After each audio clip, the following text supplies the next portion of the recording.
take so much planning and lots of conversations, and sometimes to and fro between different parties, even within the company, and just leaving it last minute means that you're not able to have as good a quality conversations. It might be that if it was rushed, to think about the feedback that you got and to act on it and apply again. The second piece of advice I would say is grant funding is not easy. So it's one of those things that you just need to keep going and persevere with it. So you can keep applying, take on board that really important feedback. You will get 3, maybe 5 assessors who look at your grant application, and usually they give some really good advice. So just see the themes that are coming through and take it as guidance rather than gospel.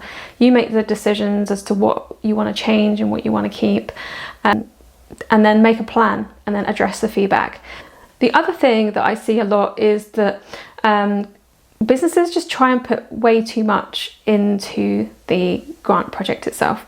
So it might be that they just thought that you were a bit too high risk, particularly if you didn't have a strong background in project management or something along that kind of line. What I would advise in this situation is to break your project down into smaller pieces. So go for a smaller competition right at the very beginning and then work your way up to the bigger competitions. This means that you can start to build up your portfolio of managing successful projects and delivering them. My final piece of advice would be to get a professional to look at your grant application. Maybe you need some help with writing a grant to be successful the next time. So you might want to use services such as a grant review. So if you were to write it yourself again, that means that someone can have a look at it and then give you advice as to how to improve it before you submit it.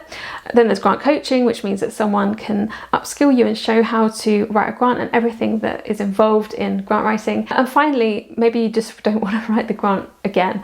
So that's totally fine. And in that situation, you could just hand it over to a grant writer.